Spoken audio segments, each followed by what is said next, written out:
Hello வணக்கம். நான் MKS astro டிவியை பார்த்து கொண்டு இருக்கும் ஜோதிட சகோதர சகோதரிகளுக்கும் நண்பர்களுக்கும் ஜோதிடம் பார்த்து கொண்டு இருக்கும் ஜோதிடம் கற்றுக்கொண்டுள்ள அனைத்து நண்பர்களுக்கும் வணக்கம். எம்கேஎஸ் அஸ்ட்ரோ டிவியை வாரம் ஒரு வீடியோ போடுவோம். அது எதற்குன்னு பார்த்தீங்கன்னா, நாங்கள் ஜாதகம் பார்த்துட்டு இருக்கும்போது ஒரு வித்தியாசமான ஒரு ஜாதகம் வருதா, அதை ஒரு நோட்டை போட்டு எழுதி வச்சுக்குவோம். அதை எடுத்து எம்கேஎஸ் அஸ்ட்ரோ டிவியில் போட்டு ஜோதிடம் பார்த்துக்கிட்டு சரி, ஜோதிடம் கற்றுக்கொண்டு இருக்கிறதும் சரி, ஜோதிடம் ஆர்வமாக பார்த்துக்கிட்டு இருக்கிறதும் சரி, அதெல்லாம் உங்களுக்கு பயன்பெறும் இல்லைங்களா, அந்த வகையில் தான் நாங்கள் போடுறோம். அப்படி போடும்போது பார்த்திங்கன்னா, நாங்கள் ஒரு ஜாதகம் ஒன்று பார்த்தேன், அதை இப்போ போர்டில் போட்டுருக்குறோம். அது உங்களுக்கு தெரியுதுன்னு பாருங்கள். தெரியும், நல்லா தெரியும். ஃபஸ்ட்டு ஆரம்பத்தில் பார்த்திங்கன்னா நல்லா தெரியும். ஏன்னா அந்த போர்டை ஒரு 2 நிமிஷம் நாங்கள் வீடியோ பண்ணுவோம். அது நல்லா தெரியும். ஆரம்பத்துலேருந்து பார்க்கணும், நடுவில் தள்ளிவிட்டு பார்க்காதீங்க. அப்போ நான் சொல்கிறேன், இல்லைனா நோட் போட்டு எழுதிக்கிங்க. ராசி கட்டம், நவம்சம், டேட்டாப்பெல்லாம் நான் சொல்கிறேன். 23/7/1989 5:45 AM தருமபுரியில் பிறந்துக்கிறார் ஒருத்தர். லக்கணம் பார்த்தீங்கன்னா கடக லக்கணம். லக்கணத்தில் சூரியன், செவ்வாய், புதன். லக்கணத்துக்கு 2ல் சுக்கிரன், கேது. தனுசில் சனி, கும்பத்தில் ராகு, மீனத்தில் சந்திரன், மிதுனத்தில் குரு. இது ராசி. நவம்ச கட்டம் பார்த்தீங்கன்னா கடக லக்கணம், கடக ராசி. 2ல் சூரியன், சனி. 4ல் துலாமில் ராகு, புதன். விருச்சகத்தில் குரு, மீன செவ்வாய், மேசத்தில் கேது, ரிஷபத்தில் சுக்கரன். இது நவம்ச கட்டம். பிறந்த காலத்தில் குரு திசை 1 வருஷம், மாதமெல்லாம் 5 நாள். இப்போ நடப்பு பார்த்தீங்கன்னா உங்களுக்கு புதன் திசையில் சனி புத்தி. இப்போ நடக்கிறது புதன் திசையில் சனி புத்தி ஓடுது. இப்போ நம்மளோட ஜாதகத்தை கூட கொடுத்தாங்க. நம்ம கணிச்சு சொன்னோம், இந்த ஜாதகம் பார்த்து சொன்னோம். இந்த ஜாதகம் இந்த புதன் திசை நடந்த காலத்திலிருந்து இன்று வரைக்கும்பா உன் மனநிலையே பாதிக்கப்பட்டிருக்கோம். ஒரு பித்து பிடிச்ச மாதிரி, தெளிவே இல்லாத ஒரு பைத்திய நிலைமைக்கு இருப்ப. சின்ன சின்ன விபத்துகள், பிரச்சனைகள், அதில் எடை பார்த்து கூட சிரிச்சிருப்பேன் அப்படின்னு நான் சொன்னேன் அவர்கிட்ட. ஆமாண்ணார், உயிருக்கு ஆபத்தான நிலை, ஒரு மாபெரும் கண்டம், கஷ்டங்களை கூட. நான் 2 தப்ப விபத்தில் சிக்கினேன், ஆச்சு போச்சுன்னு நிலைக்கெல்லாம் போயிட்டேங்க, ஆனால் உயிர் படைச்சிக்கிட்டேன்டார். ஆமாப்பா, உன்னுடைய ஜாதகத்தில் இப்போ அப்படி தான் இருக்குது. விபத்துகள், கஷ்டங்கள், கண்டங்கள், அதில் ஏற்பட்ட மனநிலை பாதிக்கப்பட்டு, சொல்லப்போனால் ஒரு பைத்தியம் ஆகி, ஆனால் பைத்தியம் தெரிஞ்சிருப்புன்னு சொன்னேன். ஆமான்னு. இந்த ஜாதகத்தை நாம் போடக்கூடிய வீடியோவை அவரும் பார்ப்பார். ஏன்னா அவர் வீடியோ பார்த்துட்டு தான் வந்துக்கிறார். அவரும் பார்ப்பார். இதை சொன்னது அவருக்கும் தெரியும். இருந்தாலும் பொதுமக்கள்கிட்ட சொல்கிறோம். ஆனால் அவர் சொன்னார், என் பேர் ஊர் சொல்லாமல் ஜாதகத்தை போட்டுக்கினார். அது ஒன்றும் பிரச்சனை இல்லை, அவர் ஊர் பேர் சொல்லாத நம்ம போட்டுக்கிட்டோம். அப்போ ஒரு ஜாதகம் நல்லா பாருங்க, மனிதன் வாழ்ந்து கொண்டு இருக்கிறான். திடீர்னு ஏதோ ஒரு பிரச்சனை ஆகுது, மனநிலை பாதிக்கப்படுது, ஒரு பைத்தியமான நிலைக்கு போயிடுறாங்க. ஆனால் தெரிஞ்சிட்டாரு, பித்தம் தெளிஞ்சிருச்சு, பைத்தியம் தெளிஞ்சிருச்சு. இது ஒரு அதிசயா? இந்த பைத்தியம் ஏற்பட்டதுக்கு என்ன காரணம், விபத்து ஏற்பட்டதுக்கு என்ன காரணம், இந்த பைத்தியம் தெளிஞ்சதுக்கு என்ன காரணம், இதுதான் உங்களுக்கு தேவை. சோசியம் சொல்கிறது அவருக்கு. ஆனால் இப்போ நம்ம நமக்கு ஜோதிடர்கள் தானே தேவை. அப்போ நான் இதை உங்களுக்கு விளக்கமாக சொல்கிறேன். நீங்கள் விளக்கமாக நோட்டு போட்டு எழுதிங்க. சனி திசை நடக்குதுங்க, இல்லை புதன் திசை நடக்குது. புதன் திசையில் சனி புத்தி. இந்த புதன் கடக லக்கணத்துக்கு 3-12 கூடிய கிரகம். நான் என்ன பண்ணுவேன், 3-12 எழுதிக்குவேன். இப்போ 3-12 எழுதிக்கிட்டேன். கடக லக்கணத்துக்கு புதன் திசை 3 கூட 12 திசை 3-12 எழுதிக்கிட்டேன். அது யார் காலில் நிற்கிதுன்னு பார்ப்பேன். சனியோட காலில் நிற்கிதுங்க. அப்போ சனி 8 கூடையவர். ரைட். அந்த சனி யாருடைய காலில் இருக்குதுன்னு பார்ப்பேன். அந்த சனி போய் சுக்கிரன் காலில்லைங்க. அந்த சுக்கிரன் யார் காலில், கேது காலில். கேது யார் காலில், கேது காலில். அப்போ 3, 6, 8, 12 தொடர்பு ஏற்பட்டுச்சு. எப்படிங்க 3, 8, 12 தொடர்பு ஏற்படுது அப்படின்னு கேட்கலாம் நீங்கள். இதை பார்த்துங்க. கடக லக்கணத்துக்கு புதன் திசை நடந்தால் 3 12 கூடையவர். அவர் சனிக்கு ஆள், சனி 6ல் இருக்கிறாரு, 6ஐயும் சேர்த்திங்க. சனி 8க்கு கூடையவர், 8ஐயும் சேர்த்திங்க. இப்போ 3 6 8 12 திசாநாதனுக்கு 3 6 8 12 தொடர்பு. மரணத்தை கொடுக்கணுமா கொடுக்கூடாதா? கொடுக்கும். விபத்தை கொடுக்குமா? கொடுக்கும். மனநல பாதிக்கப்படுமா? படும்.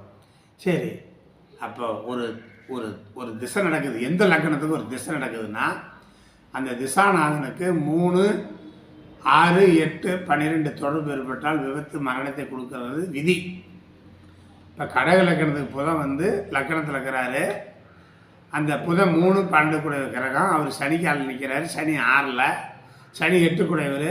அப்போ புதனுக்கு 3 6 8 12 தொடர்பு ஏற்பட்டு வச்சு மரணத்துக்கு ஒப்பான கண்டம், மனநிலை பாதிக்கப்பட்டுச்சு, தொந்தரவு ஏற்பட்டுச்சு, பொருளாதாரத்தை நஷ்டம் அடைஞ்சார், வாழ்க்கை கஷ்டப்பட்டார், குடும்பத்தில் கஷ்டப்பட்டார். அப்போ இதெல்லாம் சமாளித்து தெளிஞ்சு நம்மளோட ஜாதகம் பார்க்க வந்துக்கிறார். இதுக்கு என்ன காரணம்? இதுதான் காரணம்.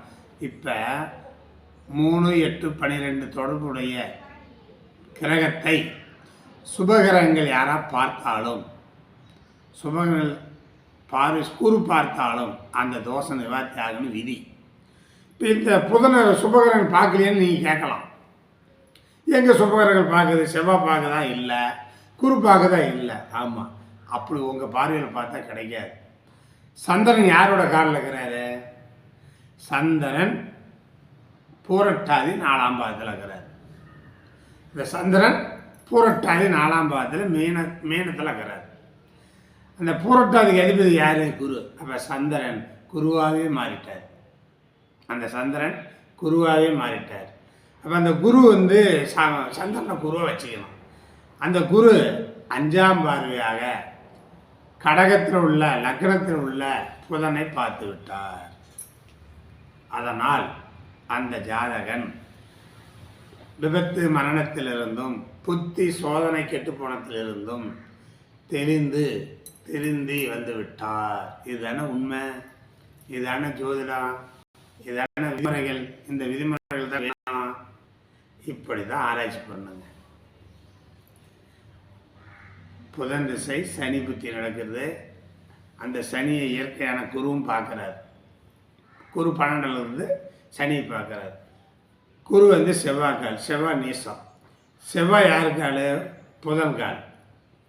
புதன் பகை பெற்று விட்டார். அப்போ அதெல்லாம் தோஷங்கள் குறையிறது.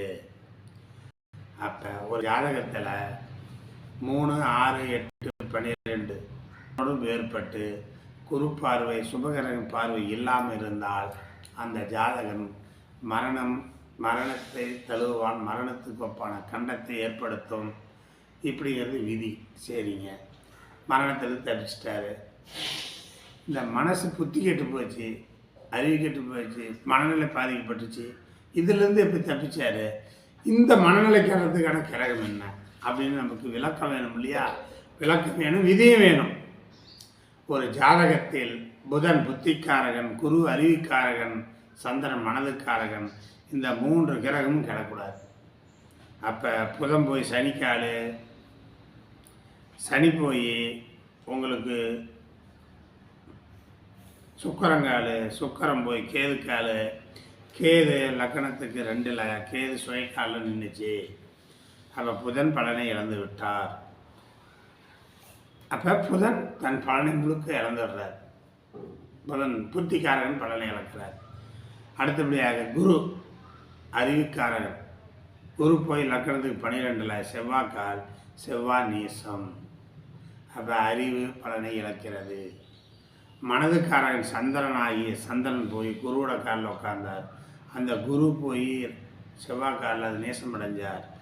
இதனால் புத்தி அறிவு ஞானங்கள் குறைஞ்சது, பாதிக்கப்பட்டது. ஆனால் அந்த சந்திரன் குருவாக இருப்பதால், இதையெல்லாம் பார்த்ததால் அந்த அறிவு ஞானம் தெளிஞ்சது, பைத்தியம் தெளிஞ்சதுன்னு தான் சொல்லணும்.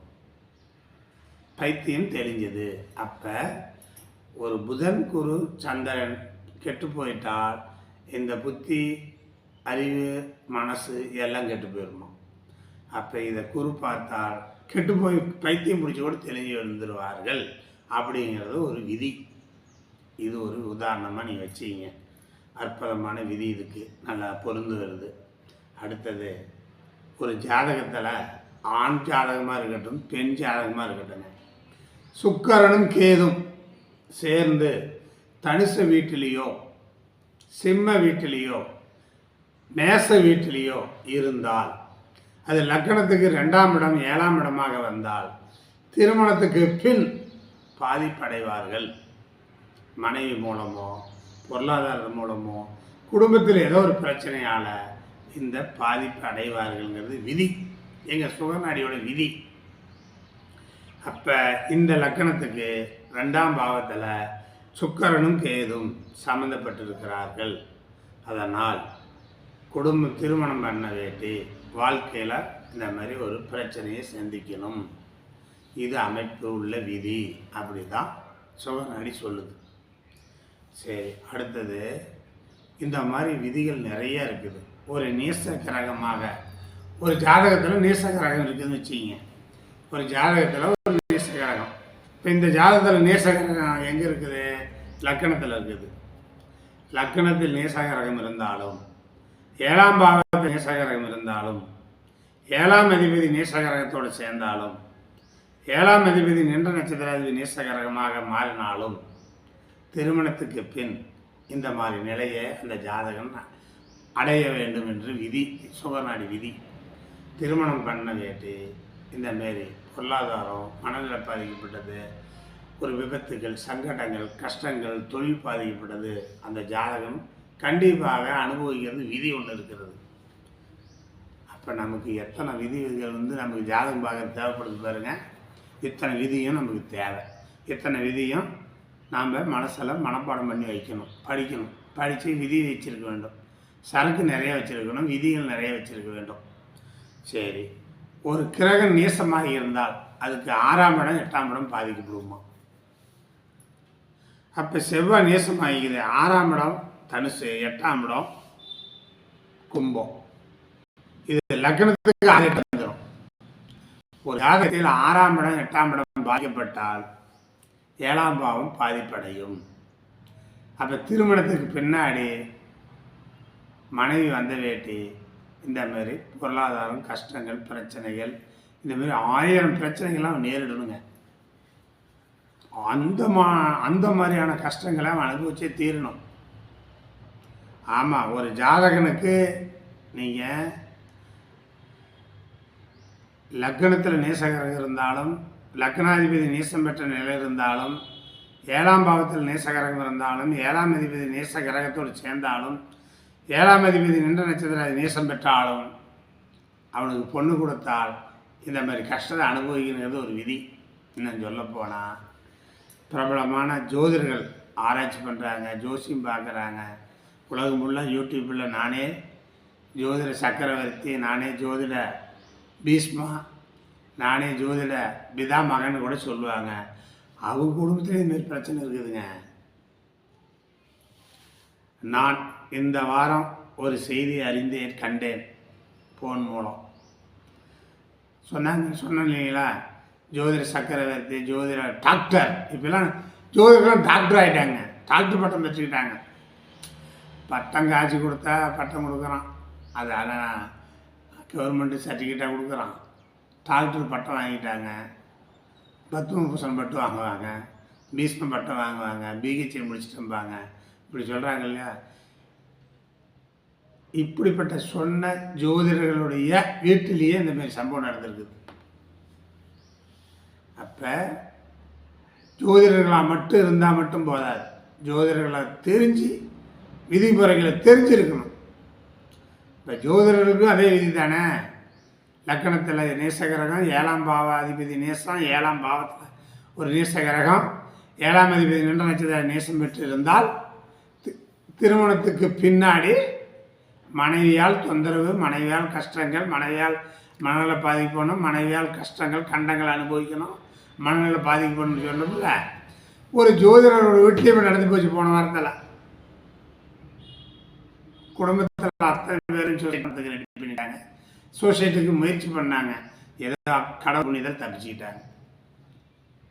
நான் ஜோதிடர், நான் கிரகத்தெல்லாம் ஆக்டிவேட் பண்ணுவேன், நான் பரிகாரம் பண்ணுவேன். அந்த கோயிலில் போய் பரிகாரம் பண்ண, இந்த கோயிலில் போய் பரிகாரம் பண்ணுன்னு சொல்கிறீங்கல்ல, ஜோதிடர்கள் வீட்லேயே இத்தனை ஆயிரம் பிரச்சனை வருது. அப்போ எங்கே போச்சு உங்களுடைய பரிகாரம்லாம்? அதெல்லாம் சும்மா பரிகாரம்லாம் பண்ண முடியாது. விதி என்னவோ அதுதான் நடக்கும். கர்மா என்னவோ அது நடந்தே தீரும். ஜோதிடனாகலாம், பிரதமராகலாம், ஜனாதிபதியாக இருக்கலாம், இராணுவ வீரனாக இருக்கலாம், டாக்டராக இருக்கலாம், மந்திரியாகலாம். கர்ம பலன் என்னவோ அதுதான் நடக்கும். ஏன் கோயில் கூட இருக்கலாம். எத்தனை கோயிலில் பூசை பண்ணுறாங்க, எத்தனை கோயிலில் புண்ணிய அர்ச்சனை பண்ணுறாங்க, கோயிலில் வந்து அர்ச்சனை ஆராதனை பண்ணுறாங்க. அவங்க குடும்பத்திலே 1000 பிரச்சனை இருக்குதுங்க. நான் வந்து நிறைய ஆராய்ச்சி பண்ணிருக்கிறேன். ஜோசியம் சொல்கிற வீட்லேயும் பிரச்சனை இருக்குது, கோயில் பூஜை பண்ணுற வீட்லேயும் பிரச்சனை இருக்குது, கோயில் அர்ச்சனை பண்ணுற வீட்லேயும் பிரச்சனை இருக்குது, திலகோமம் நடத்துகிற வீட்லேயும் பிரச்சனை இருக்குது. அவன் செய்யாத பரிகாரமே இல்லை. அத்தனை ஹோமங்கள் நடத்துகிற மாதிரி அவங்க வீட்லேயும் 1000 பிரச்சனை இருக்குது. அது அத்தனை பிரச்சனைக்கும் கிரகமே காரணம், விதியே காரணம்.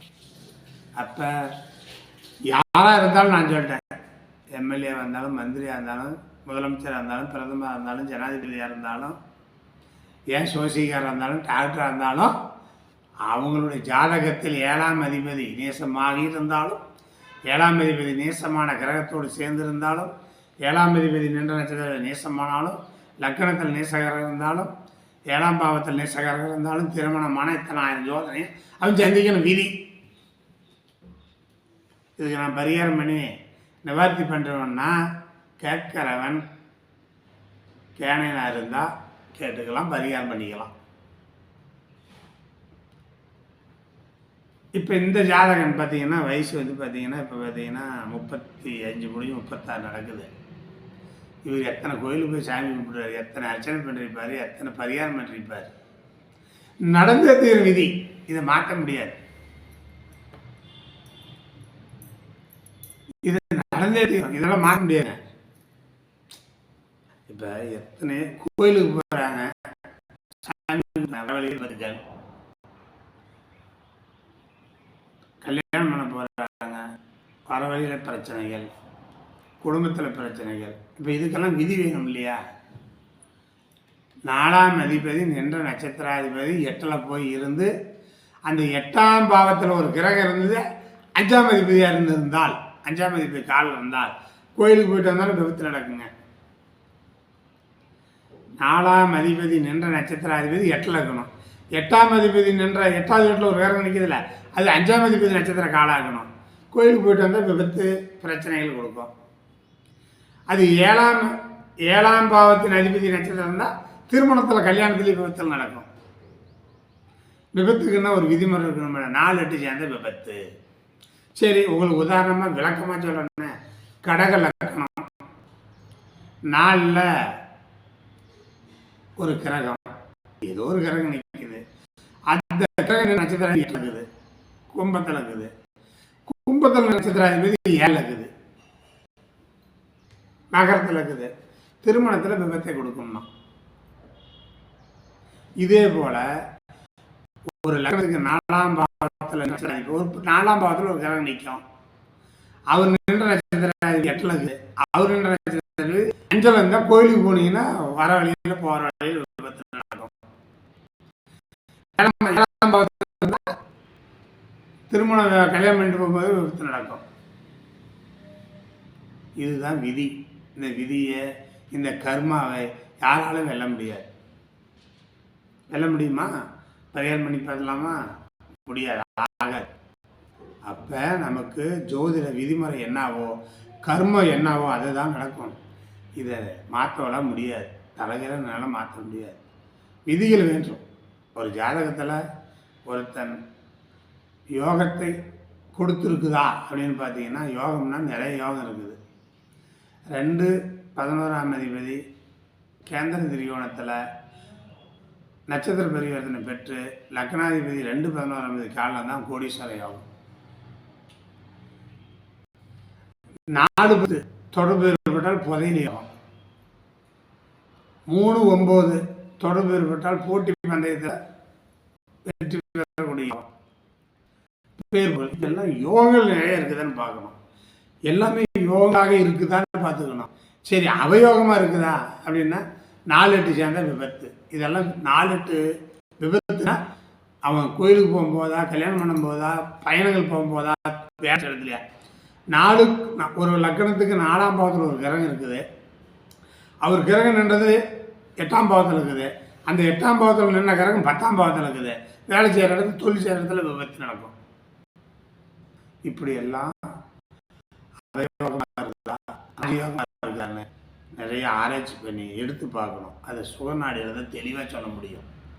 அதனால தான் நாங்கள் சுகநாடியை கெட்டியாக பிடிச்சிக்கிட்டு சுகநாடியில் தான் ஜோசியம் சொல்கிறோம். சுகநாடியில் தான் ஜோதிடம் சொல்லிக் கொடுக்குறோம். இப்போ 23/3/2025 ஞாயிற்றுக்கிழமை எங்கள் ஆஃபீஸ்லேயே சுகநாடி ஜோதிட கிளாஸ் வகுப்பு நடக்குது. அந்த வகுப்பை என்ன தலைப்புன்னு கேட்டிங்கன்னா, வர்க்கோத்தம் பெற்ற கிரகம் என்ன செய்யும், ஒரு கிரகம் நீசமானால் அதுக்கு 6-8 உள்ள கிரகம் என்ன செய்யும், 7ஆம் பாவத்தில் நீச கிரகம் இருந்தால் என்ன செய்யும். இந்த 3 தலைப்பில் அன்னைக்கு கிளாஸ் நடக்குது. இது வரைக்கும் உலகத்தில் எந்த ஒரு விதிகளும் சொல்லாத விதி இப்போ சொல்லித்தரப்போம். நாங்கள் அதெல்லாம் நீங்கள் கலந்துக்கலாம், நேரடி வகுப்பில் கலந்துக்கலாம். அப்படி ஒரு கலக்க முடியலை, வர முடியல அப்படின்னா என்னுடைய வாட்ஸ்அப் நம்பர் தான் 947952526. இது அட்ரஸ் அனுப்பி கொடுத்தா நோட்ஸ் போட்டுருவோம். அந்த நோட்ஸை படிச்சோன்னா இந்த 3 உங்களுக்கு அத்துப்படி ஆயிடும். இந்த மாதிரி நிறைய சோசியம் சொல்லுது. இப்படிங்க, இதுதான் அற்புதமான விதி என்று சொல்லி உங்களிலிருந்து விடைபெறுகிறேன். எம்டிஎஸ்சியை பார்த்துக்கிட்டு இருக்கிறீங்க, ஷேர் பண்ணுங்கள், லைக் பண்ணுங்கள், சப்ஸ்கிரைப் பண்ணுங்கன்னு சொல்லி உங்களிலிருந்து விடைபெறுகிறேன். நன்றி, வணக்கம்.